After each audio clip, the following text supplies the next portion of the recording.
नमस्कार दोस्तों, मैं चरणजीत सिंह राजस्थान अनूपगढ़ से। और आज के इस वीडियो में मैं आपको करवाने जा रहा हूं इलेक्ट्रिशियन थ्योरी का चैप्टर नंबर 1। चैप्टर नंबर 1 है जो आपको इलेक्ट्रिशियन ट्रेड का जो इंट्रोड्यूस वीडियो है, जिसके अंदर इलेक्ट्रिशियन ट्रेड का परिचय मैं आपको बताऊंगा। तो स्टार्ट करते हैं, सीधे पॉइंट पे आते हैं। इलेक्ट्रिशियन ट्रेड थ्योरी का जो परिचय है मैं आपको करवा रहा हूँ। तो सबसे पहले मैं आपको बता दूं, विद्युत विद्युत अपने आप में एक बहुत बड़ा शब्द है जिसमें बहुत कुछ समाया हुआ है। विद्युत के बारे में जानने की जो मानव का स्वभाव रहा है, हमेशा से उत्सुकता रही है कि विद्युत की खोज कैसे हुई, विद्युत का इवेंट कैसे हुआ, इन सभी चीजों के बारे में जानने की हमेशा जो अपने मन में रही है।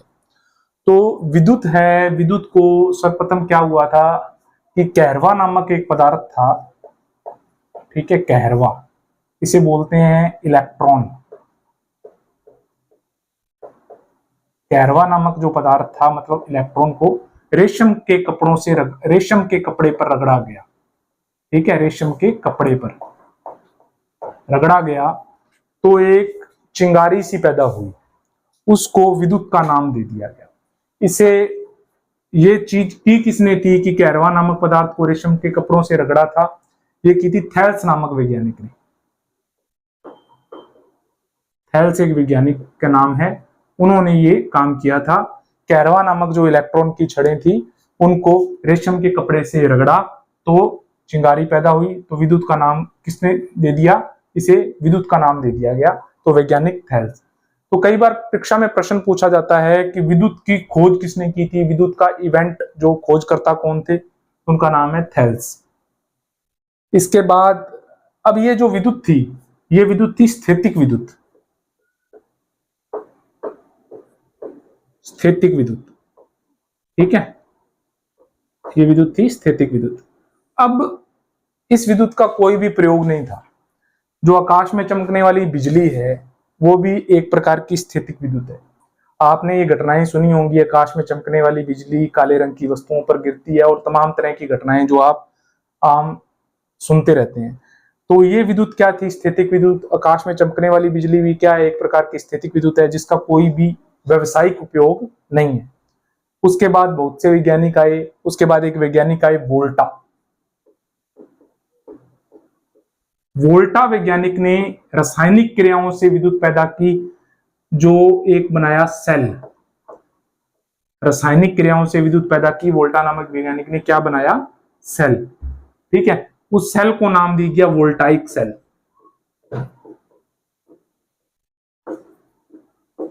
ठीक है, तो उसके बाद अब ये जो विद्युत थी सेल के अंदर थी, जो आम तरह आपने पढ़ा सुना होगा या आपने देखा भी है, जो घड़ी के अंदर क्या होता है, एक सेल होता है। रिमोट के अंदर, बच्चों के खिलौनों के अंदर, आम तरह के छोटे उपकरणों के अंदर छोटा सेल होता है। तो वो सेल का इन्वेंट करता कौन था, वोल्टा। तो परीक्षा में पूछा जाता है सेल को सर्वप्रथम बनाने वाले वैज्ञानिक का नाम क्या था, वोल्टा। वोल्टा ने क्या बनाया था, वोल्टाइक सेल। तो ये प्रश्न परीक्षा में पूछा जाता है, वोल्टाइक सेल। ठीक है, सबसे पहले प्रथम सेल था वोल्टाइक सेल, बनाया किसने था, वोल्टा ने। अब जो ऊपर वाली विद्युत थी, वो एक प्रकार की कौन सी विद्युत थी, स्थैतिक विद्युत। अब जो वोल्टा वैज्ञानिक ने जो रासायनिक क्रियाओं से विद्युत बनाई थी, वो विद्युत कौन सी थी, चल विद्युत। ठीक है, तो अब अपनी जो विद्युत है, वो विद्युत दो प्रकार की है। विद्युत कितने प्रकार की है, दो प्रकार की। एक तो स्थैतिक विद्युत, ठीक है, और दूसरी कौन सी विद्युत है, चल विद्युत। विद्युत कितने प्रकार की हो गई अपनी, दो प्रकार की। एक अपनी हो गई स्थैतिक विद्युत, एक हो गई चल विद्युत। अब आगे चल विद्युत दो प्रकार की है, आपको पता है सभी को। अगर आप इलेक्ट्रिशियन कर रहे हैं, कहीं कंपटीशन की तैयारी कर रहे हैं, तो आपने पढ़ा है जरूर, एसी और डीसी। अब एसी आगे दो प्रकार की है, सिंगल फेज और थ्री फेज। ठीक है, अब वोल्टा नामक वैज्ञानिक ने वोल्टाइक सेल बना दिया, विद्युत बन गई। ठीक है, चल विद्युत बन गई। उसके बाद और अलग वैज्ञानिक आए बहुत से। फिर उसके बाद एक वैज्ञानिक आया फेराडे। फेराडे ने क्या किया, जो चुंबकीय बल रेखाओं के छेदन के द्वारा, मतलब जनरेटर बनाया चुंबकीय बल रेखाओं के छेदन से। NES में ये दो पोल बना रहा हूं चुंबक के, बीच में आर्मेचर। ठीक है, इस तरह चुंबकीय बल रेखाओं का ये आर्मेचर जब घूमा तो उसने चुंबकीय फ्लक्स को काटा, तो इस आर्मेचर में अंदर क्या पैदा हो गई, विद्युत पैदा हो गई। तो ये सिद्धांत किसने दिया था, फैराडे ने। ठीक है, इस तरह जो विद्युत है आम व्यवसायिक उपयोग में आ गई, और जो फैराडे के इन्वेंट करने के बाद, तो इस तरह ये विद्युत का एक बेसिक परिचय था कि विद्युत की खोज, रेशम के कपड़े को इलेक्ट्रॉन की छड़ों पर रगड़ा गया, थेल्स नामक वैज्ञानिक ने रगड़ा, तो कौन सी विद्युत पैदा हुई, स्थैतिक विद्युत। मतलब आपने कई बार सर्दी में जब गर्म कपड़े अपने उतारते हैं तो चिंगारी सी पैदा होती है, तो एक प्रकार की स्थैतिक विद्युत है। कुर्सी पर बैठे व्यक्ति को जब अपने हाथ लगाते हैं तो अपने को झटका सा महसूस होता है, वो एक प्रकार की स्थैतिक विद्युत है। इसका नाम इन्वेंट करता कौन थे, थेल्स थे। थेल्स के बाद एक जो अगले वैज्ञानिक आए उसका नाम था वोल्टा। वोल्टा ने क्या बनाया था, सेल बनाया था, उसे क्या नाम दे दिया, वोल्टाइक सेल। अब ये जो स्थैतिक विद्युत थी, उसके बाद वोल्टा नामक वैज्ञानिक ने रासायनिक क्रियाओं से विद्युत बनाई। कौन सी विद्युत पैदा हो गई, चल विद्युत पैदा हो गई। अब इस तरह विद्युत कितने प्रकार की हो गई, दो प्रकार की, स्थैतिक विद्युत और चल विद्युत। चल विद्युत कितने प्रकार की हो गई, दो प्रकार की, एसी और डीसी। एसी विद्युत कितने प्रकार की हो गई, दो प्रकार की, सिंगल फेज और थ्री फेज। अब आगे चलते हैं अपने। अब जब विद्युत का जो है इवेंट होने के बाद व्यवसायिक उपयोग होना शुरू हो गया इसका, तो व्यवसायिक उपयोग स्टार्ट होने के बाद तमाम तरह की, क्योंकि विद्युत एक जहां तक बहुत उपयोगी है वहां तक बहुत खतरनाक भी है, इससे बहुत सारी परेशानियां भी हो सकती हैं, यहाँ तक कि किसी की डेथ तक भी हो सकती है विद्युत का झटका लगने से। तो अगला है कि विद्युत के लिए जो विद्युत झटका है, जो अगला टॉपिक है विद्युत झटका, कब और कैसे लगता है। देखो आमतौर पे जो आपने सेल देखा, सेल, घड़ी का सेल, उसको हाथ में पकड़ने में झटका लगता है, नहीं लगता। बैटरी होती है जो तमाम 12 वोल्ट की होती है, बैटरी, ये बैटरी का सिंबल बना रहा हूं मैं आपको, ठीक है। ये बड़ी रेखा है प्लस को डिनोट करती है, छोटी रेखा माइनस को डिनोट करती है। अब इसके दोनों पॉइंटों में पकड़ेंगे झटका लगेगा, नहीं लगेगा, क्योंकि वोल्टेज का मान क्या है। देखो 90 वोल्ट तक मानव शरीर क्या कर लेता है, सहन कर लेता है। 90 वोल्ट तक कोई भी किसी प्रकार का झटका नहीं लगता, लेकिन जैसे ही 90 वोल्ट से मान बढ़ना स्टार्ट होता है तो झटका महसूस होने लगता है। तो विद्युत झटका आमतौर पे कितने वोल्टेज पे लगता है, 90 वोल्ट पर। 90 वोल्ट से ऊपर, 90 वोल्ट तक किसी प्रकार का कोई भी झटका महसूस नहीं होता। अब झटका लगता क्यों है, झटका इस वजह से लगता है विद्युत की गति की वजह से। विद्युत की गति, अब ये बहुत मोस्ट इंपोर्टेंट है, थोड़ा ध्यान दीजिएगा इसमें। विद्युत की गति 3 × 10⁸ मीटर प्रति सेकंड है, मीटर प्रति सेकंड, 3 × 10⁸ मीटर प्रति सेकंड। अब इस स्पीड की जब विद्युत अपने जैसे ही जो व्यक्ति संपर्क में आता है तो खून की गति और विद्युत की गति में सामंजस्य नहीं बैठता, जिस वजह से अपने को क्या महसूस होता है, झटका महसूस होता है। तो ये प्रश्न कई बार परीक्षा में पूछा गया है कि विद्युत की गति क्या है, 3 × 10⁸ मीटर प्रति सेकंड। झटका क्यों महसूस होता है, विद्युत की गति और बॉडी में चलने वाले जो खून होता है, ब्लड की गति, उनमें आपस में सामंजस्य नहीं बैठने के कारण क्या महसूस होता है, झटका महसूस होता है। और विद्युत की गति 3 × 10⁸ मीटर प्रति सेकंड है। कितने वोल्ट से ऊपर अधिक झटका महसूस होता है, 90 वोल्ट तक। कितने वोल्ट तक जो वोल्टेज का मान है वो सुरक्षित माना जाता है, तो 90 वोल्ट, और 90 वोल्ट से ऊपर अपने को क्या लगता है, झटका लगता है। अब घर में आने वाली विद्युत सप्लाई कितनी है, तो इसका आंसर है 230 वोल्ट। कई बार ऑप्शन में 230 वोल्ट ऑप्शन नहीं होता, तो वहां 240 वोल्ट होता है। 240 भी सही है, 230 भी सही है, ठीक है। ये घरेलू सिंगल फेज वोल्टेज का मान है। 3 फेज का मान है 440 वोल्ट, ठीक है। ये आपका किसका मान है, सिंगल फेज वोल्टेज का मान है। तो विद्युत झटका। अब जब झटके की बात कर ली तो अगला टॉपिक है सुरक्षा सावधानियां, ठीक है। तो जितनी भी प्रकार की जो कार्यशाला होती हैं, कार्यशालाएं जहां पे विद्युत संबंधित कार्य किया जाता है, लैब जहां विद्युत संबंधी कार्य किए जाते हैं, वहां पे सुरक्षा चिन्ह लगाए जाते हैं। तो सुरक्षा चिन्ह जो हैं ये सभी ट्रेड्स के लिए सेम ही होते हैं। सुरक्षा चिन्ह 4 है। तो पहला चिन्ह है सूचनात्मक चिन्ह,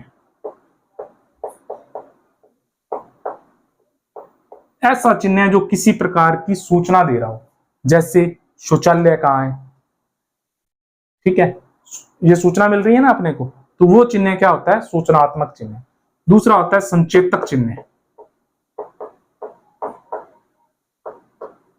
मतलब संचेतक का मतलब होता है वार्निंग, मतलब कहीं कहीं जगह लिखा होता है यहाँ पे विद्युत झटके का खतरा, ठीक है, वो होता है वार्निंग सिंबल, मतलब किसी चीज के प्रति संचेत करना कि आपको वहां पे झटका लग सकता है, तो उस चिन्ह को क्या बोलते हैं, संचेतक चिन्ह। इसी तरह तीसरा चिन्ह होता है सकारात्मक चिन्ह।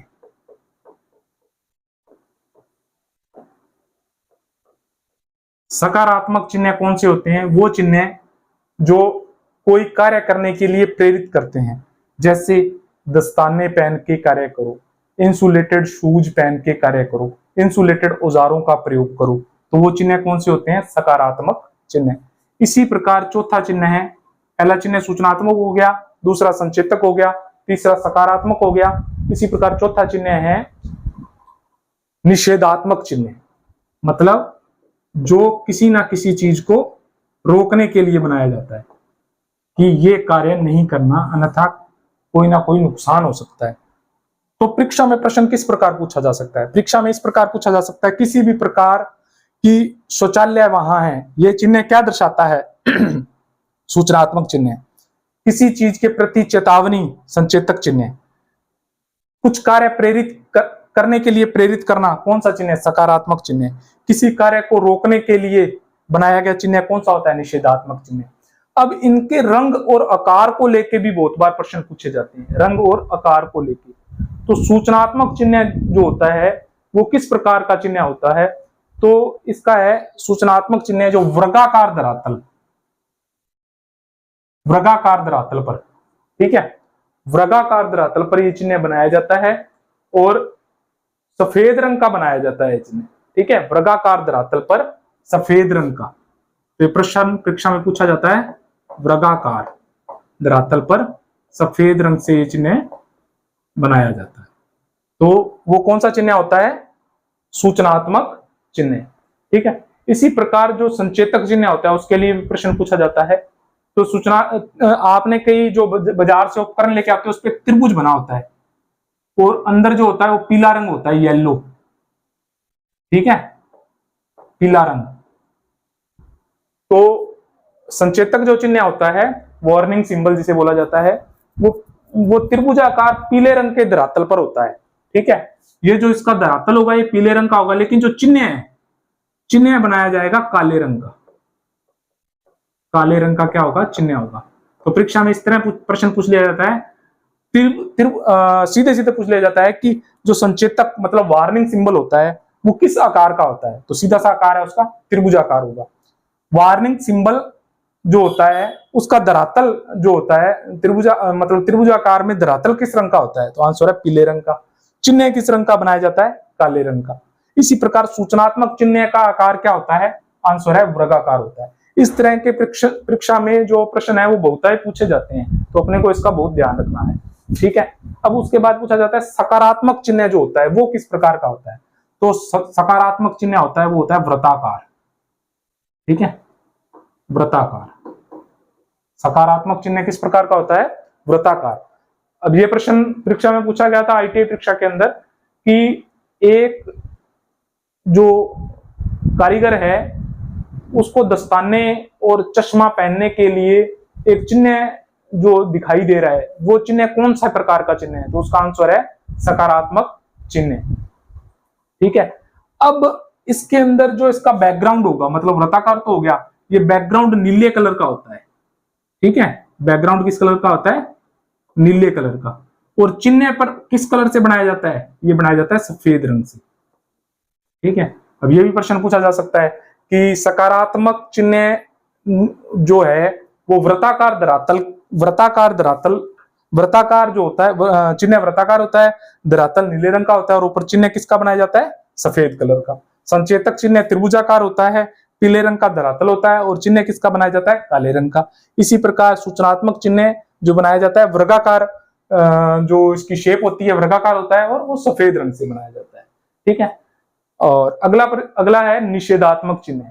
तो निषेधात्मक चिन्ह किसका बनाया जाता है? निषेधात्मक चिन्ह ज्यादातर कोई भी कार्य रोकने के लिए बनाया जाता है, ये इस कार्य को नहीं करना है, ठीक है।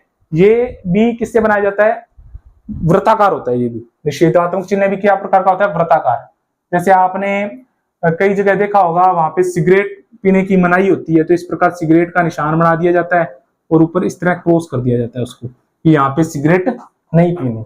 तो निषेधात्मक चिन्ह का आकार कैसा होता है? वृत्ताकार। ये प्रश्न परीक्षा में बहुत बार पूछा गया है कि निषेधात्मक चिन्ह का आकार कैसा होता है? वृत्ताकार, ठीक है।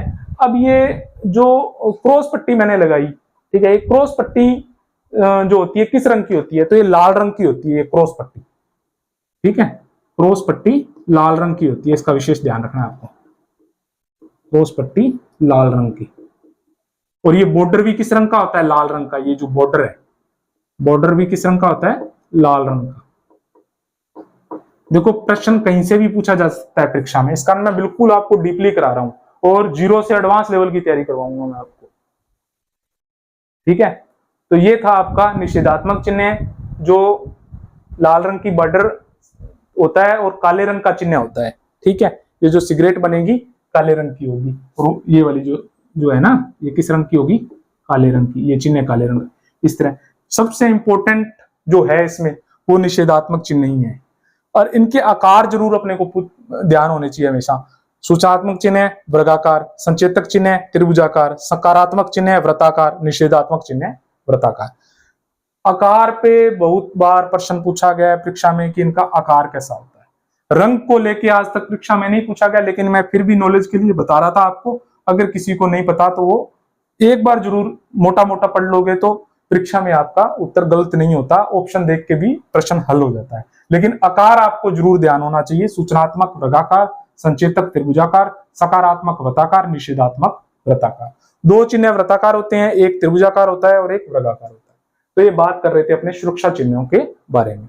इसके बाद बात कर लेते हैं सुरक्षा सावधानियों के बारे में। विद्युत का कार्य करते समय हमेशा अपने को सुरक्षा सावधानियां अपनाना बहुत जरूरी है।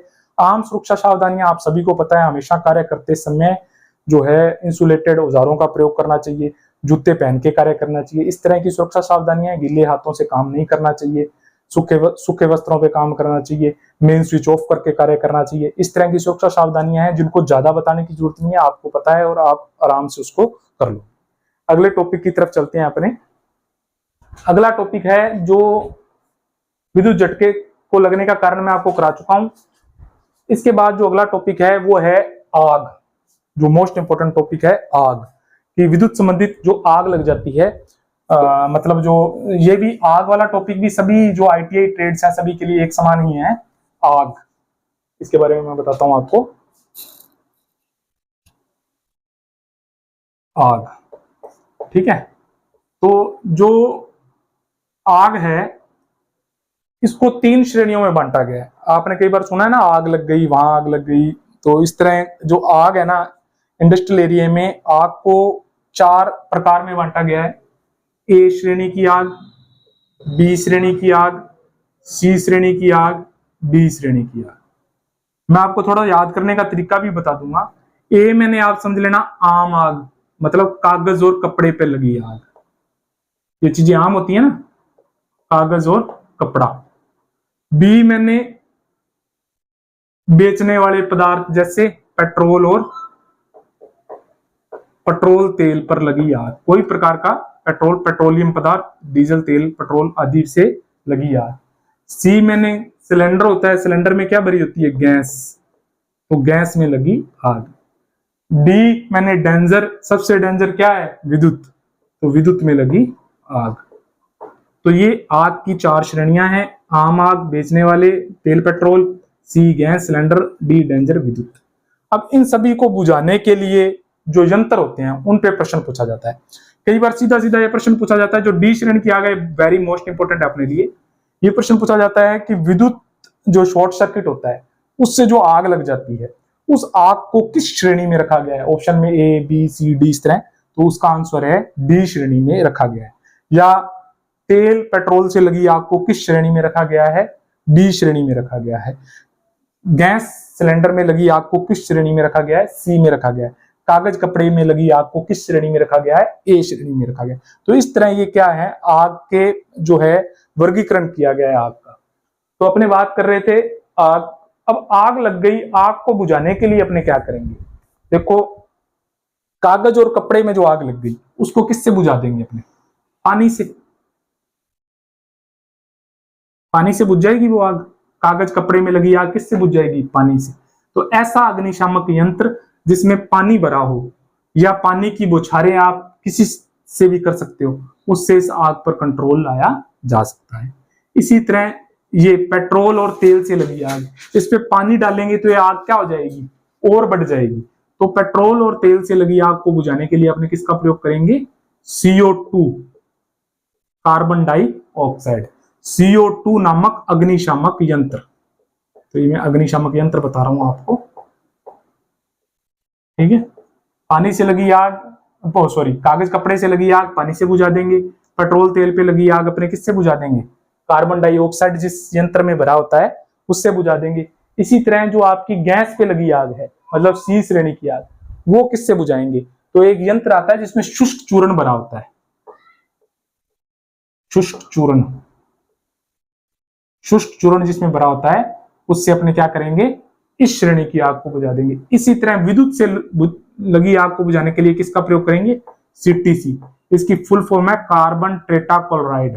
ये कई बार परीक्षा में पूछा गया है ये प्रश्न, कार्बन टेट्राक्लोराइड। मोस्ट इंपोर्टेंट है ये, क्योंकि विद्युत से लगी आग मोस्ट इंपोर्टेंट है। CTC किस प्रकार के यंत्र से बुझाएंगे? CTC नामक यंत्र से, CTC नामक अग्निशामक यंत्र से जिसमें CTC गैस भरी हो, और उस CTC गैस की फुल फॉर्म क्या है? Carbon tetrachloride. विद्युत संबंधित आग को बुझा देगी। अब विद्युत संबंधित आग शॉर्ट सर्किट से लगी, आप पानी डाल दोगे तो और नुकसान हो जाएगा, ठीक है। तो प्रत्येक श्रेणी की आग को बुझाने के लिए अलग अलग अग्निशामक यंत्र हैं। ये था आपका आग का वर्गीकरण। 4 श्रेणियों में आग को बांटा गया है, A B C D। A आम आग, कागज कपड़े से लगी। B जो है ज्वलनशील पदार्थ द्रवों से लगी आग। C गैस से लगी आग, LPG आदि जो गैस होती है उससे लगने वाली आग। D विद्युत से लगने वाली आग। तो उसको बुझाने वाले यंत्रों के बारे में मैंने आपको बता दिया। तो इस वीडियो में मैंने आपको इलेक्ट्रिशियन ट्रेड जो है उससे संबंधित जो पहला चैप्टर है, जिसमें इलेक्ट्रिशियन ट्रेड का परिचय और तमाम तरह की सुरक्षा सावधानियां और जो सुरक्षा चिन्ह और आग के जो वर्गीकरण है उसके बारे में मैंने बताया आपको। अगले वीडियो में दूसरा चैप्टर है जो मैं प्रारंभिक विद्युत आपको पढ़ाऊंगा। ये वीडियो आपको कैसा लगा आप कमेंट में जरूर बताइएगा। आपका प्रश्न हो तो कमेंट करिएगा, मैं आपको जरूर उसका रिप्लाई देने की कोशिश करूंगा। वीडियो अगर आपको पसंद आ रहा है तो उसको लाइक करो, अपने दोस्तों के साथ शेयर करो। और मैं इस चैनल पे ITI इलेक्ट्रिशियन ट्रेड से संबंधित जितने भी कंपटीशन आते हैं उन जिनमें ITI ट्रेड थ्योरी पाठ्यक्रम रहता है उसकी संपूर्ण तैयारी कराऊंगा, साथ में MCQ भी करवाऊंगा। तो आप इस चैनल को जरूर सब्सक्राइब कर लें। Thank you for watching this video.